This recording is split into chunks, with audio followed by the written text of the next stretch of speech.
Good evening, everyone in the gallery and also to the virtual gallery. Thank you very much for joining us tonight. We will stand now for the acknowledgement to the country. I'd like to start the meeting by acknowledging and extending my appreciation for the Dja Dja Wurrung people, the traditional owners of the land we're standing on today. We pay our respects to leaders and elders past, present and emerging, for they hold the memories, traditions, the culture and the hopes of the Dja Dja Wurrung people. Now for the prayer.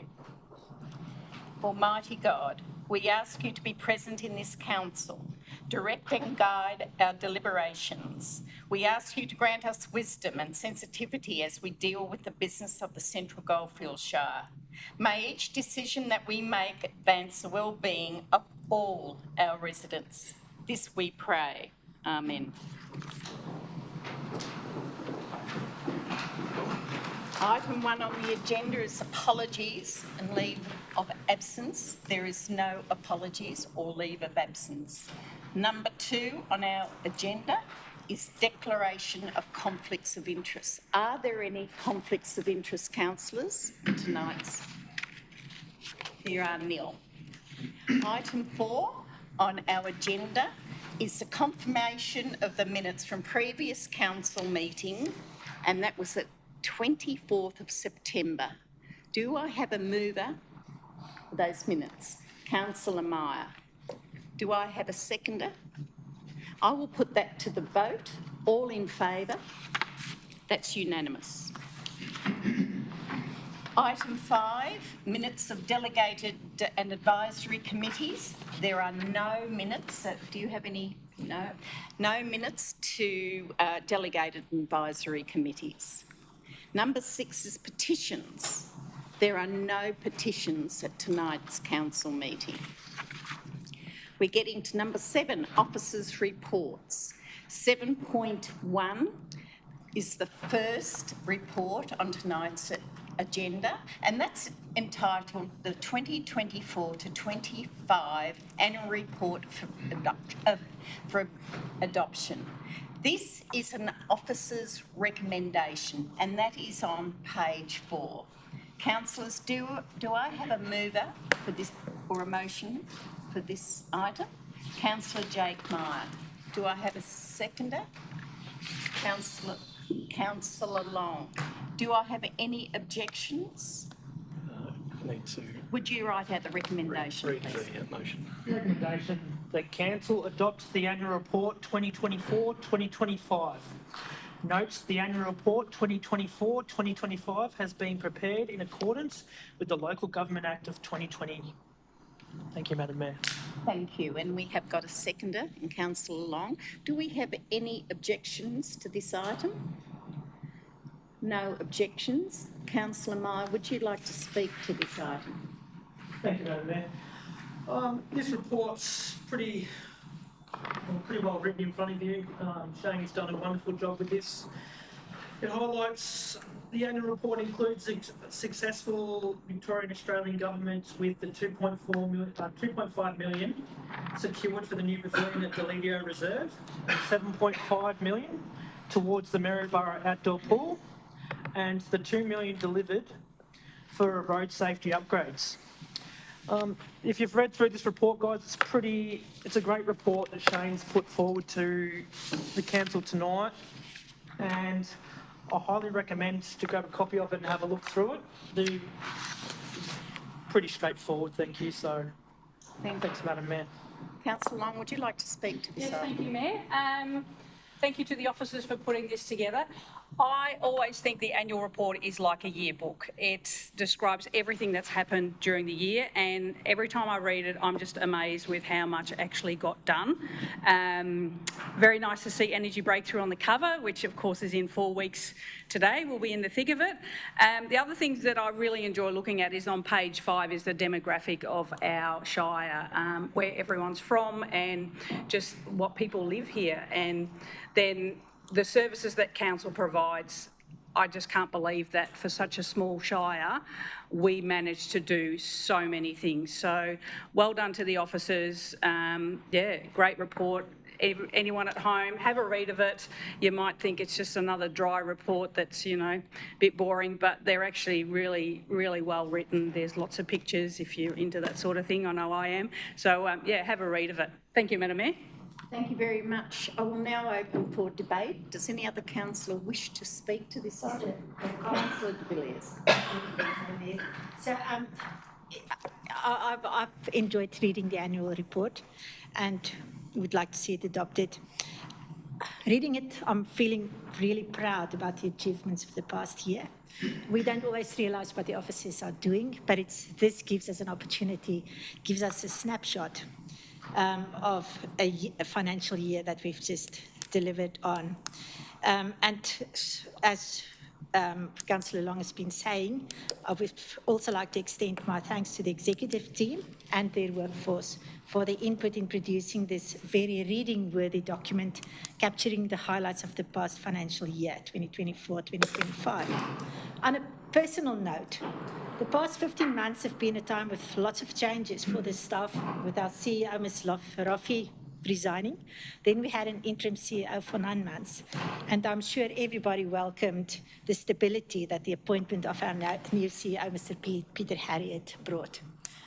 So thank you. So I would like to encourage everybody to read this report to gain an insight as to the complexity of what this organisation is delivering for us, the public, the inhabitants of the Central Goldfield Shire.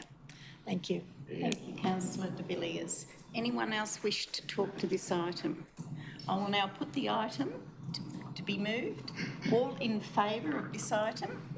And that is carried. We're moving on to 7.2. It's the second report on tonight's agenda. And this is entitled Council Plan, Action Plan and Community Panel Outcomes Report for Adoption. Now, this is a critical document because it sets the strategic direction for local government for the next 4 years. It provides a framework. Do I have a mover for this motion? Or do I have a motion for this item? Councillor de Villiers. So that's for the council plan. You can just find it. 7.2. So, that's a lot. Can I abbreviate it, or do I have to read all of it? Have to read. You either read it or just Okay. refer to the motion on the page. Recommendation. Just say that again. You can just refer to the recommendation on page 81 and then talk to it. Page 81. Just refer. Oh, good. Okay. So basically, there's 6 items. It's part of the recommendation. So I would urge you to read it. I'm not going to read all of it because it's going to take us all night. Councillor, you must move read. the motion You have to move. as the recommendation As the on page recommendation. 81. Okay, sorry, I'm still got my outlets. So I move this recommendation as stated in the officer's report. And read it out. And read it out. No, don't I don't have to read it out. Okay. Thank you. Okay. All right, thank you. Do I have a seconder for this motion?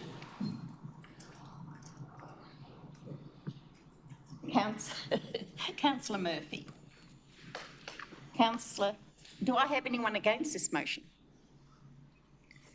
Councillor de Villiers, would you like to speak to this motion? Yeah, just a short one. What I found really interesting is that the previous council plan, the previous 4 years, this is luckily my second term, so you know the ins and outs of council and what's happening on council. Initially, as a newbie, it's really confronting and confusing to get to know and learn the mechanics of council and how it works. So the council plan, the previous council plan, 2020 to 2024, was developed by the previous group of councillors we had. So this council plan that we're adopting tonight is a new council plan that was developed by the current cohort of councillors that we have. And it's interesting how it changed from the 2020 to 2024 to the new one. And I think the biggest change, personally, that I really appreciate is the fact that we have determined in the previous council plan 4 pillars or 4 themes that determined our actions the past 4 years. And just to refresh, it was communities' well-being, growing economy, spaces and places, and leading change.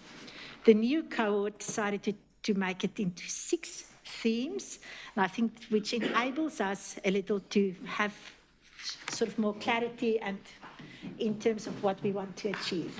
So the themes are economic growth and prosperity, and healthy, connected and safe communities, informed and engaged community, infrastructure, resilient and sustainable community, and then also sound leadership and financial management.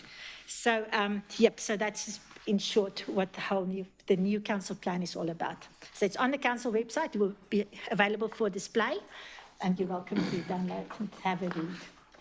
Thank you, Councillor de Villiers. Councillor Murphy, would you like to speak to this? So this is my 4th council plan. One I only had 9 months of, but this is my 4th council plan since 2012.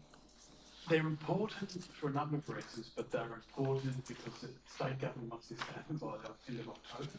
That's fair enough, they want to see which way you're going. But they're important because you can come back to it and say it's in our plan, and that's how we get funding. Things aren't in the plan or they don't see it in that way. It's hard to get funding. Hard to get funding for just picking something out of the sky and say, well, it wasn't in the council plan, but we feel like this now.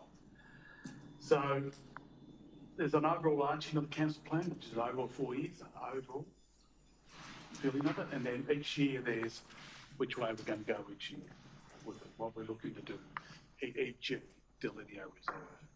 This is how EG, the recreation for the cricket pitch or the tennis courts or this or that. So it's something which, I'm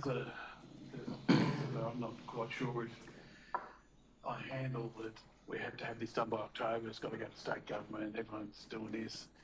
And it's something that's just none of one of the things that has to be done. But it does work in those ways. I'm a bit of a kickbacker on it at times. The staff have done a good job on this because we had a lady who was doing it for around about 3 or 4 months, and then resigned and went. She'd been here for the 4 or 5 years before that, and really ran a good ship and ran a good plan. And then people came in and took over and made it happen, and it worked. It's worked. A bit of an upheaval, but it's worked. And you can only have to compliment the group who did it. And the consultation with the community was good, and there's a fair amount of consultation. And we've got to an end point, but each year it develops. So that's the basis of it. Then it's year 1. That's what we look at. And year 2, and we've got to look at those sort of things. So I'm happy to go forward with this council plan. 1, we have to, because it's the end of October. 2, it shows us a way forward, and it's how we get funding for the future and how we go forward. Thank you. Thank you, Councillor Murphy. I will now open for debate. Would anyone else wish to speak to this item? No, thanks, Mayor. Given there's no one wishing to speak to this item, I will now put the motion. Those in favour?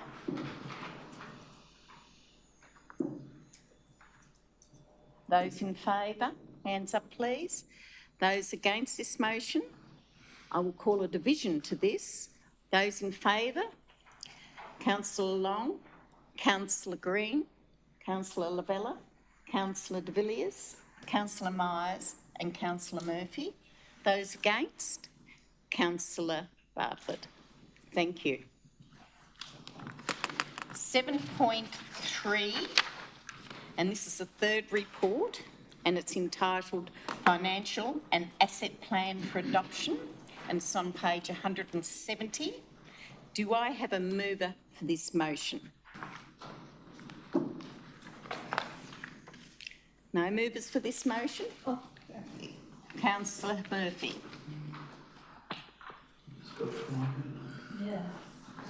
170. 170. Okay. So the draft financial asset plan. The recommendation is that council adopts the attached financial plan 25 to 35 as attachment 1 to this report and asset plan 225 as asset 2 to this report. Having considered all feedback received and having compiled the requirements of the Local Government Act 2020. It thanks the community members who participate in the community engagement process to inform the financial plan 2025-2035 and asset plan 2025 and make available the financial plan 2025 to 2035 and asset plan 2025 via council website. Thank you, Councillor Murphy. Councillor de Villiers, I noticed you put your hand up. Do you wish to second that? Yep, I'll second. Thank you. Councillor Murphy, are there any objections to this? No? Councillor Murphy, do you wish to speak to this? This takes us through to 2025 to 2020, 35. It's 10 years. We've had consultation with the community.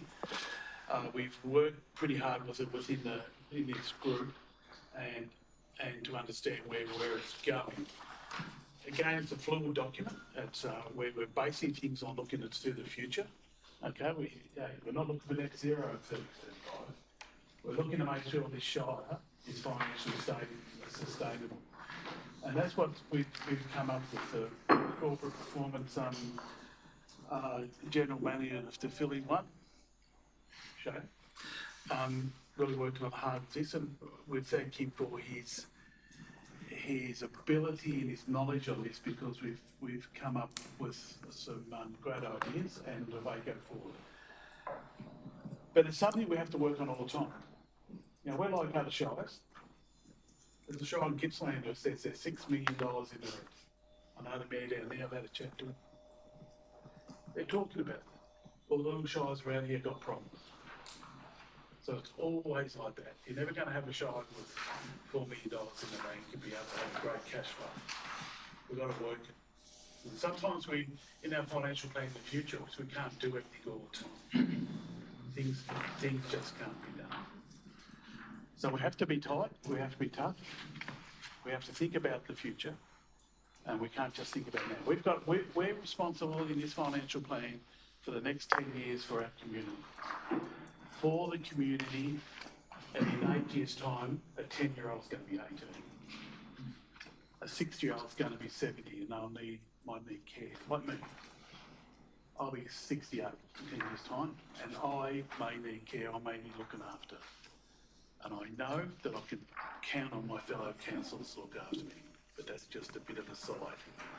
This sort of thing is that we have to be very much into it, collectively as a council group, but definitely as a community, to understand that we've got a plan and we've got to go forward with it. It'll change from time to time. And we may be able to get grants which are 2 to 1 or 3 to 1 or something like that, and we have to decide what we want to do. But you can't do it. We've got a great community. We just have to be financially fiscal about it. We've got a new hospital who does things in there which I've had 2 friends who've had operations, and the urgent care. We've got 3 developments on the go which will bring in 80 or 90 houses on the go. And I can't say when they'll happen, but 2 are probably nearly there, and the other one's around. But that's bringing in the accommodation, and that's good. And also, what does that bring in? It brings in rates. So we've got to make sure we do the right thing by the houses and by the developers and things like that. Make sure that they're the right for the community, but it brings in income. We need to backfill, brings in income. That's what this government wants. They want us to bring in income. They want us to, because they won't bring gifts income themselves, and they want to get houses. So I digress a little bit, but this is what the financial plan is, 10 years in the future. in 10 years' time, or 4 years' time, maybe I'm not here. I don't know if anyone here, except for the younger councillors, may still be here. But we've got to leave the next council group and the next council group fluid and viable. Thank you. Thank you, Councillor Murphy. Councillor Billy has given you a second. Would you like to speak to this? Yep, thank you. I would just like to add, thank you, Councillor Murphy, for that. Just explaining what the financial plan is all about. It's a 10-year plan to try and guide our finances. As you know, we've had a bit of a hiccup, and we are trying, I know the CEO, Mr. Harriet, is desperately trying to get the ship back floating. So this council plan has been drafted in 2 different sections. The first one is a 5-year plan, trying to get back to a positive return to an operating surplus. And then the second one is a 10-year forecast across the key financial statements. And that sort of gives, if we can manage the savings that is needed to get to a positive surplus, so the 10-year, so every year is adjusted accordingly. So hopefully within 10 years we will be perfectly all right. But in the meantime, we still have to deliver services and capital works to the community. So we do have certain challenges in terms of rate capping. Specifically, that's probably the biggest one. And then also state governments cutting back on grant funding they deliver to local councils. So I would encourage you to have a read of the financial plan, because it really makes for interesting reading.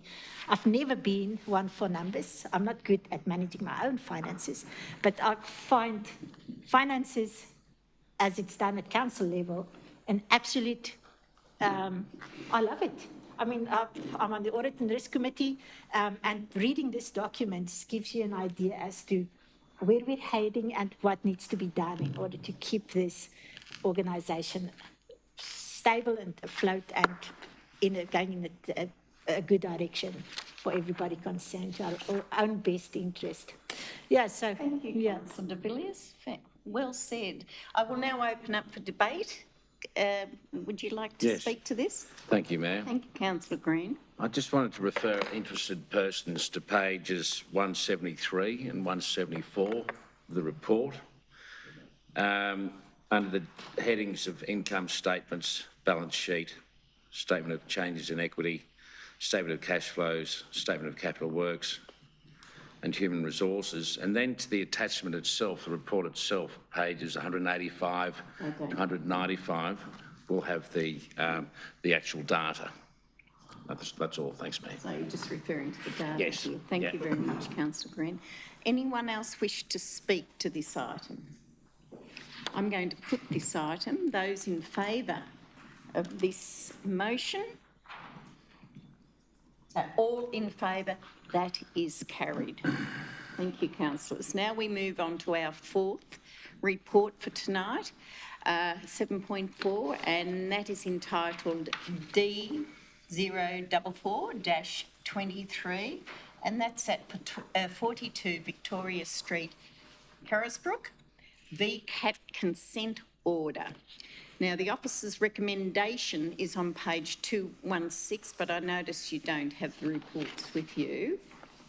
But that's if you want to refer to that on the website. Councillors, do we have a mover for this motion? Councillor Green. Yes, thank you, Mayor. Would you like to read out the recommendation, please? Thank you, Mayor. The recommendation is wordy, but given that the interested parties are present, I feel obliged to read it out in full. Recommendation that Council 1 notes the outcome of the compulsory conference held by the Victorian Civil and Administrative Tribunal, known as the VCAT, in relation to planning permit application number DO44-23 for the two-lot subdivision of land in the general residential zone, erosion management overlay and land subject to inundation overlay, Schedule 2 at 42 Victoria Street, Carisbrook. Number 2, the Council notes that the VCAT conditional request for consent order dated 9th of September this year, which is attached, And 3, the council acknowledges that the consent order reflects the negotiated outcomes that address council's original concerns, including revised lot layout to improve integration with surrounding residential character, updated drainage strategy to address localised flooding risks, traffic management improvements, including clearer access arrangements to Victoria Street, retention of existing vegetation where feasible, enhanced landscaping conditions and clarification of permit conditions to ensure compliance with the overlays and transport zone requirements. And 4, the council accepts the VCAT consent order and authorises the Chief Executive Officer, who's present, or delegate to direct council's representatives to notify the VCAT of its acceptance of the consent order by 23rd of October this year. And 5, that council authorises the Chief Executive Officer or delegate to issue planning permit DO 44-23 consistent with the terms of the order and council's obligation under the Planning and Environment Act 1987. And 6, that council acknowledges that acceptance of the VCAT consent order sets aside council's original decision as at the 26th of March this year at council meeting. And 7, that council notes that the acceptance of the consent order, the scheduled VCAT hearing on 7 September, 7 November this year will be vacated and no further attendance is required. And finally, 8, the council acknowledges its ongoing commitment to addressing broader flooding risks across the community by supporting sustainable development in appropriate locations. This commitment is reflected in strategic land use initiatives, including the Land Use Framework Plan, the Rural Living Zone Review, the update of the Carisbrook Flood Study, and the proposed C44 Seagull Flood Amendment to the Central Goldfields Planning Scheme. Thank you. Thank you, Councillor Green. Do I have a seconder for this motion? Councillor Murphy. Councillor Green, do I have anyone against this motion? Councillor de Villiers. Councillor Green, would you like to speak to this motion? Yes, thank you, Mayor. I personally know the objectives and I'm very fond of them and hold them in high fame and character.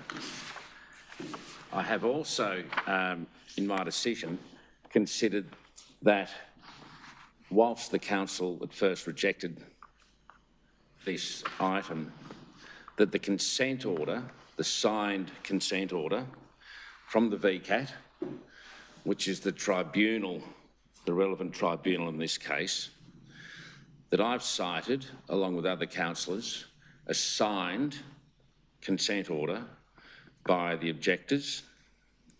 One objector signed for the other 2 objectors. And from my point of view, from a decision-maker's point of view, once parties to litigation have consented and have made an agreement by consent, not duress, by consent, then in my view, it would be, in a sense, confusing and improper for council to meddle as another party when the objectors have actually signed the consent order. So that's the critical aspect for me in making my decision. Thank you, Mayor. Thank you, Councillor Green. Councillor Murphy, do you wish to speak to this item? Yes. 5 minutes. No. 3. No, 2. Everyone saying yes, Minister? Well, I'm the Minister. The VCAT aren't doing what they're supposed to do. They've rolled this around and around and they're supposed to make a decision on this.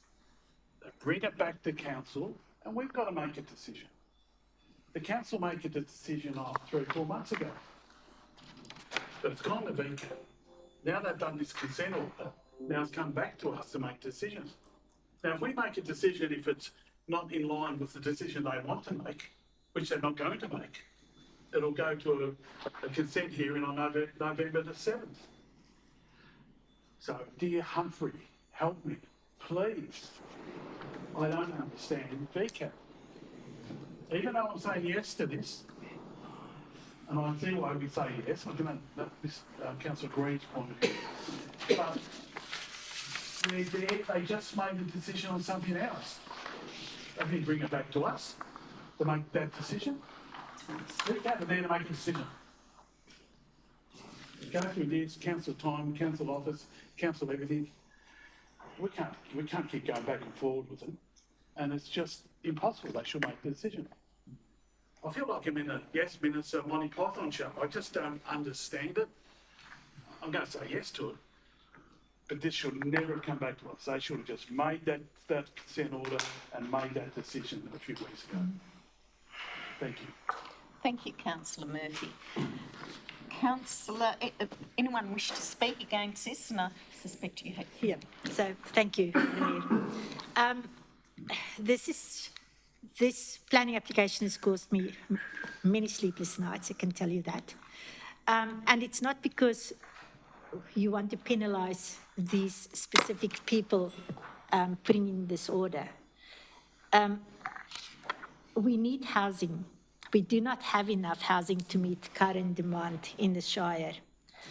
However, I have reservations regarding allowing development in a well-established and demonstrated flood zone. As the officer's report stipulates, we, Central Goldfields Shire Council, are not addressing housing development in flood-prone areas as we do with bushfire-prone areas. It is stated in the officer's report that our planning scheme does not have provision for developments in flood-prone areas. However, the planning scheme, clause 71,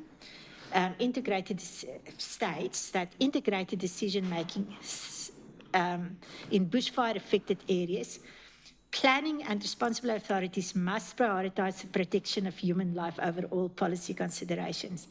Our council's planning scheme does not allow the same for flooding. So, and that is the dilemma that VCAT has, and that's the dilemma that the officers are faced with. And in that regard,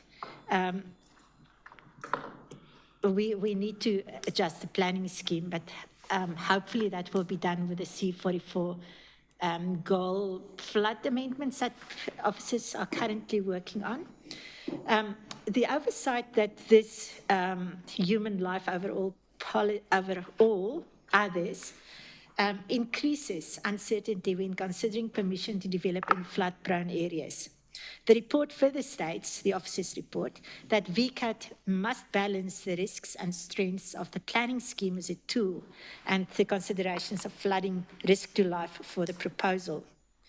As Stalarup Ward Councillor, having experienced one serious flooding incident in October 2022, and also very aware of what happened in the community during the 2010-2011 floods, I would like this application to be determined by VCAT, as this will then determine and guide officers with future decision-making within Carisbrook and other flood-prone areas in Central Goldfields. So I rest my case. Thank you, Councillor de Villiers. Do we have someone else wishes to speak to this item?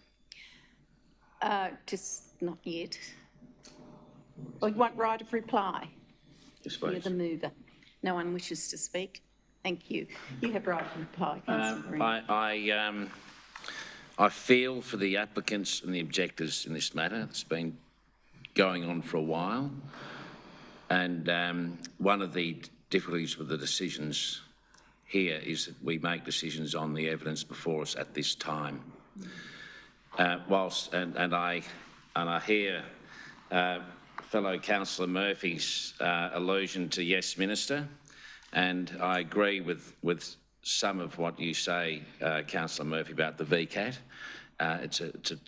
Litigation is a circuitous route, and I feel for both applicants and objectors, all parties. Thank you, Mayor. Thank you. Given there's no more discussion, I would like to put this motion. All in favour? That is 1, 2, 3, 4. 1, 2, 3, 4. Yeah. 1, 2, 4. Those against? Are you abstaining? So that is against. That is against. So I will do a division. I'll ask for a division. Those in favour of this? Councillor Long. Just senior moment. Councillor Long, Councillor Green, Councillor Lavella, Councillor Murphy. Those against? Councillor Bartlett, Councillor de Villiers and Councillor Meyer. Thank you. That is carried, and thank you very much everyone and all for coming. We're moving on to, for partaking in this item. We'll move on to item number 8, which is Councillors' Report and General Business. The next item on the agenda, do we have Councillor Murphy? I think this is where I should bring it up, general business. Can I bring up the general business item? Is it urgent or is this a Well, it report? is urgent because the person who I'm bringing it up about may not be in that chair. So, About you. oh, well, I would like to be briefed on this before you. You can I can allow it.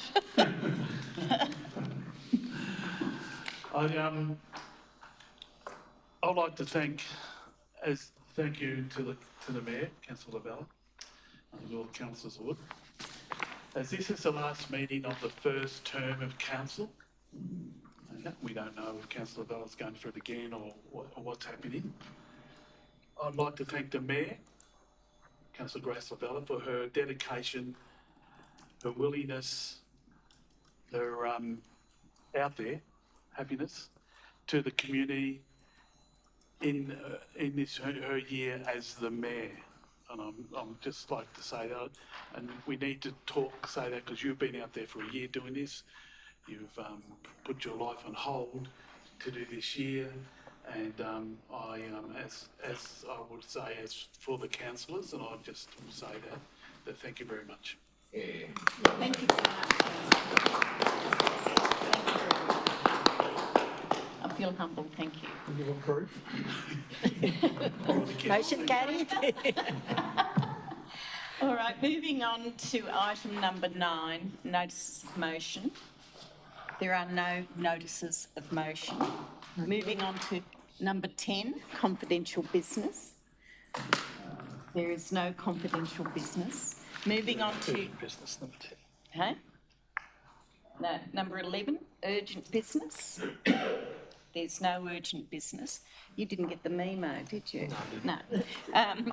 And item number 12, it is meeting closure. And thank you very much, everyone, for attending our meetings, and I thank those virtually and present for your support in the last 12 months. Thank you very much. Thanks, Grace.